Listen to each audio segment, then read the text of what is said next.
Hello বন্ধুরা, আজ আমরা করব পঞ্চম শ্রেণীর গণিত ৭৬ পাতার ৭, ৮ এবং ৯ নম্বর অঙ্কের সমাধান। তো প্রথমে আমরা খাতায় ৭ নম্বর অঙ্কটি পাতিয়ে নিয়েছি। দেখো, নিচের সংখ্যাগুলোকে ১০ এবং ১০০ দিয়ে গুণ করি। তাহলে একে যদি আমরা ১০ দিয়ে গুণ করি তাহলে দশমিক এক ঘর ডানে সরে যাবে। তাহলে কি হবে? ৩৪.৮ হবে। এক ঘর ডানে সরে গেল, তাহলে 34.8।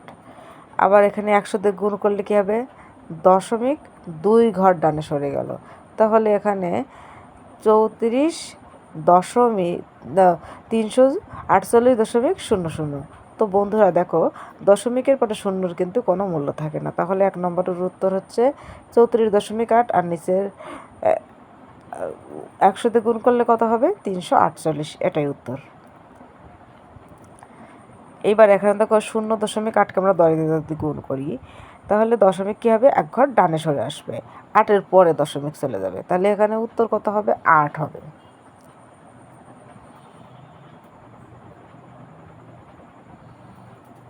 উত্তর হবে 8, কারণ একটা শূন্যতে দশমিক এক ঘর ডানে সরে আসলো।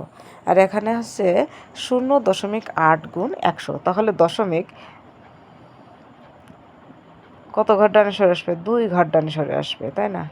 তাহলে এই যে আমরা 0.8, 102টা শূন্য, তাহলে যদি এটা কোনো সংখ্যা হতো তাহলে কি হতো?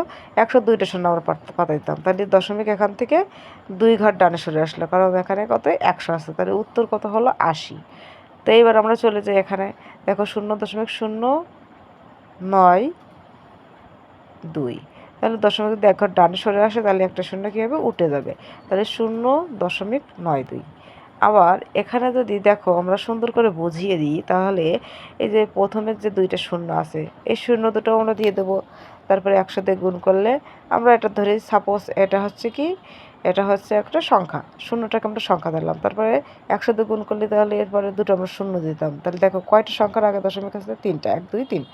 তাহলে এই দশমিকটা উঠে কতর মাঝে চলে যাবে? 9.2। তো দশমিকের পরে শূন্যর কোনো মূল্য থাকে না, তো আমরা এখানে উত্তর কত দেবো? 9.2, এটাই হচ্ছে উত্তর। এখন আমরা 8 নম্বর অঙ্কটির লিখব।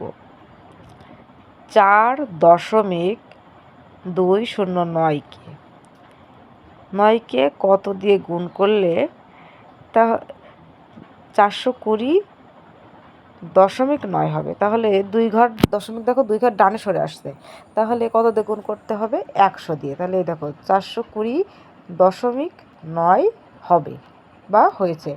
তাহলে 4.209কে 100 দিয়ে গুণ করে 420.9 হয়েছে। এখন আমরা 2 নম্বর অঙ্কটি সমাধান করব।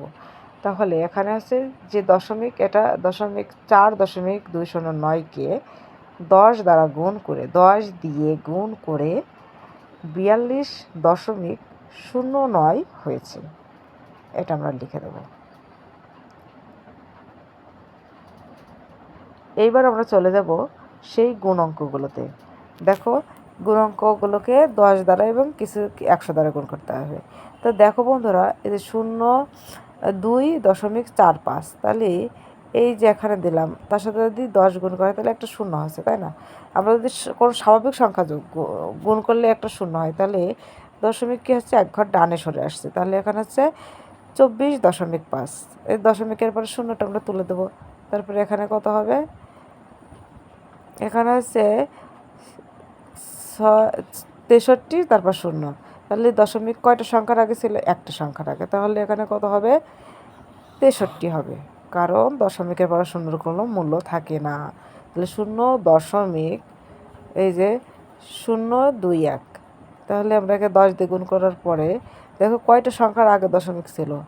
3টা, তাহলে 3টা সংখ্যার আগে আমরা দশমিক দিয়ে দেবো, তাহলে দশমিকের আগে একটা শূন্য দিলেই হয়, 2টা শূন্যর কোনো প্রয়োজন নেই। তাহলে 0.21, 0.21। তারপরে এখানে আছে দেখো 3.788, তাহলে এখানে আমরা 100 দিয়ে গুণ করছি, তাহলে দেখো এই যে গুণ করে আমরা এখানে শূন্য দিলাম। এর আগে কী করবো? কয়টা গুনে গুনে দেখবো কয়টা সংখ্যার আগে দশমিক ছিল, উত্তরের ঠিক সেই কয়টা সংখ্যার আগে দশমিক দিয়ে দেবো। তাহলে এখানে দেখো 0.9, তাহলে এরপরে আমরা 2টা শূন্য দিলাম। তাহলে এই যে দশমিকটা ছিল একটা সংখ্যার আগে, তাহলে আমরা যদি একটা সংখ্যার আগে দিই তাহলে এখানে কত হচ্ছে উত্তর 90। এইবার আমরা চলে যাব 6 নম্বর অঙ্কে। তো 6 নম্বর অঙ্কে কি আছে, 13.7 গুণ 100। তাহলে আমরা যদি গুণ করি স্বাভাবিক সংখ্যা হিসাবে তাহলে হয় 13,700। তাহলে এই দশমিকটা কত সংখ্যার আগে ছিল, একটি সংখ্যার আগে। তাহলে